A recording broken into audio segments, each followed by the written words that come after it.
क्या कभी ऐसा लगा है कि अपनी जिंदगी का पूरा नक्शा ही बदल दिया जाए? आज हम एक ऐसे ही तरीके पर बात करेंगे जिसे विराट कोहली और क्रिस्टियानो रोनाल्डो जैसे टॉप एथलीट्स इस्तेमाल करते हैं। और ये कोई जादू नहीं है, बल्कि अपने ही दिमाग को रीप्रोग्राम करने की एक साइंस है। जरा सोचिए, क्या ये रूटीन कुछ जाना पहचाना सा लगता है? सुबह उठना, वही फोन, वही रास्ता, वही काम, घर आकर घंटों स्क्रॉल करना और फिर सो जाना। ऐसा लगता है जैसे एक ही लूप है जो कभी खत्म ही नहीं होता है ना? बिल्कुल, जैसे हमारी जिंदगी ऑटो पायलट पर चल रही हो। लेकिन असल में ना, ये सिर्फ एक रूटीन नहीं है। ये हमारे दिमाग का एक कंप्यूटर प्रोग्राम है, एक ऑटो पायलट जो हमारे 95% कामों को कंट्रोल करता है।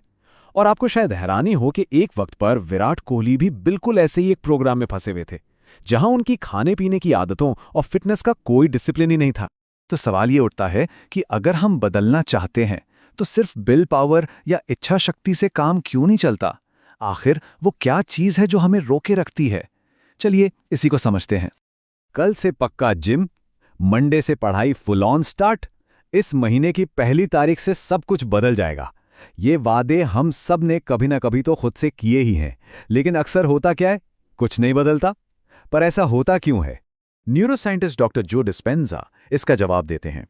वो कहते हैं कि इसका जवाब छिपा है हमारे दिमाग के अंदर के बहुत बड़े, कह सकते हैं, इम्बैलेंस में।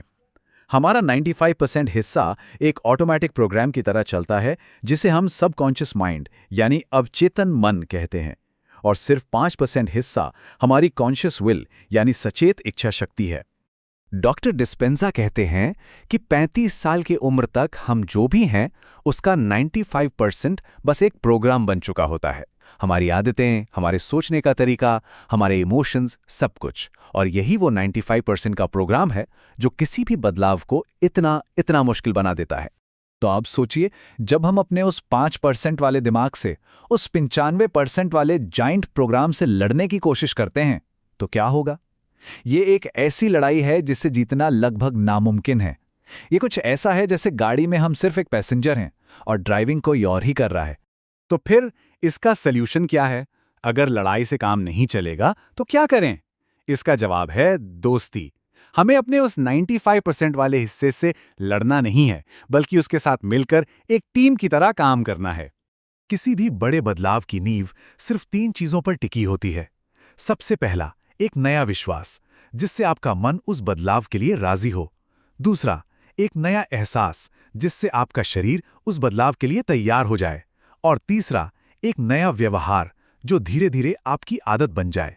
इसको ऐसे समझते हैं, हमारा जो दिमाग है वो विचारों की भाषा समझता है, और हमारा जो शरीर है वो फीलिंग्स यानी भावनाओं की। बदलाव तब तक शुरू ही नहीं होता जब तक दिमाग की बात शरीर को फील ना होने लगे। जब आपका शरीर उस बदलाव के लिए एक तरह से भूखा होने लगे ना, तब असली खेल शुरू होता है। सिर्फ सोचना काफी नहीं है, उसे महसूस करना पड़ता है। तो चलिए अब बात करते हैं असली एक्शन प्लान की। वो कौन से तरीके हैं जिनसे हम अपने दिमाग का वो सोर्स कोड ही बदल सकते हैं? हमारा जो अभी का सोर्स कोड है ना, वो कुछ ऐसा दिखता है। मुझसे एक्सरसाइज नहीं होती, या मैं सुबह जल्दी नहीं उठ सकता। ये सिर्फ कहने की बातें नहीं हैं। ये हमारे दिमाग में लिखे हुए कमांड्स हैं, प्रोग्राम हैं, जो हमारी हकीकत बन जाते हैं। ब्रूस ली ने एक बहुत ही गहरी बात कही थी। हम मजाक में भी अपने बारे में जो कुछ कहते हैं ना, हमारा शरीर उसे सच मान लेता है। उसे मजाक और हकीकत का फर्क नहीं पता। इसलिए अपने शब्द बदलिए और जिंदगी अपने आप बदल जाएगी। और इसे करने का तरीका सुनने में बहुत सिंपल लगता है। मैं आलसी हूं की जगह कहना शुरू करें, मैं मेहनती हूं। मैं जल्दी नहीं उठ सकता को बदलिए, मैं जल्दी उठता हूं से।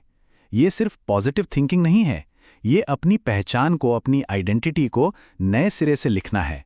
और अपनी पहचान को नए सिरे से लिखने का सबसे पावरफुल तरीका है उसे होते हुए देखना, मतलब विजुअलाइज करना। विराट कोहली इसका एक परफेक्ट उदाहरण है। 2014 के ऑस्ट्रेलिया दौरे से पहले वो अपने दिमाग में पहले ही देख चुके थे कि वो बॉलर्स को हिट कर रहे हैं।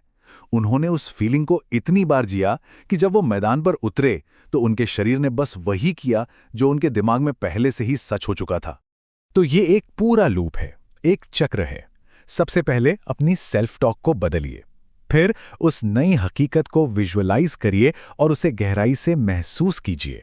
इसके बाद उस नई पहचान को साबित करने के लिए छोटे छोटे एक्शन लीजिए।